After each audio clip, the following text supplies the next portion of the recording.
Chonigi go okenge ariyo ka idhi mbele to ichaki go adek moko ka dok chien mano kaluwore koda okumba mar SHA.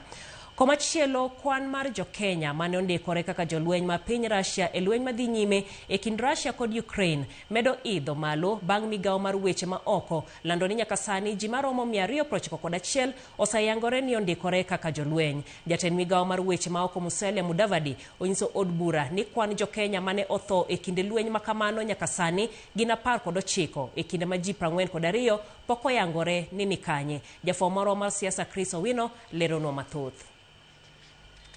Adiera ewi kwan mahie mar Jokenya mane opondo kendo dhi ndikore ka jolweny mag piny Russia lokore okinyi kod odhiambo. We take about 4-5 questions. Report mogik mane ogol kod jatend migawo mar weche ma oko Musalia Mudavadi, Jokenya 291 oseyangore nyaka sani ne ondikore ka jolweny mag piny Russia ataro mar chik. Then we have the Russian Federation, the irregular military recruitment. The ministry has documented 291 reported cases. Before we were talking of 250, but more details have come forward. Who enlisted in the Russian Special Forces, and we have successfully repatriated 53 Kenyans from Russia. Kwan makamano opogore gi 252 ma migawo mar weche ma oko ne ogolo dweche 2 mokalo. Mudavadi kata kamano onyiso luoro mare ni kwan makamano nyalo idho kalore ni pod gidhi nyime kod yudo ler ewi wach makamano. It's not that they were increased. We were talking about the ones we had confirmed, because it's possible there could be more, it's possible there could be even others who have died, okay? But remember, as I said, this is a war zone.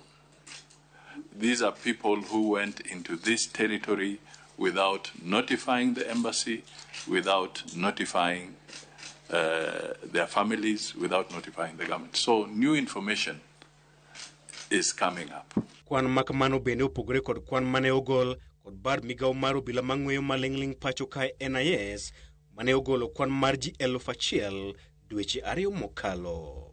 Ji maromo 53 bende oseduok pacho kae e kinde ma Jokenya 19 to osewito ngimagi e lweny madhi nyime kind Ukraine kod Russia.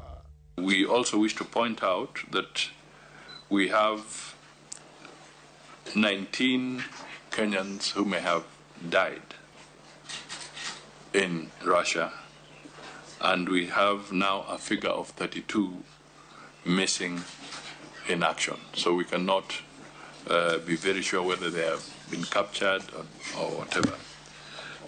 It's also good to note that we have a record of 2 Kenyans who are being held as prisoners of war in Ukraine. Jokenya ariyo kata kamano yangore ni pod olornegi tesende mag jolweny e piny Ukraine e kinde ma sirikal osechako twak kod piny Ukraine mar duoko gi pacho kae. Mudavadi bende oyango ni Kenya kod Russia ne oketo winjruok mar kumo Jokenya ndikore ka jolweny mag piny Russia ataro mar chik. In 7 days we can get them or something? Chris Owino, Ramogi TV.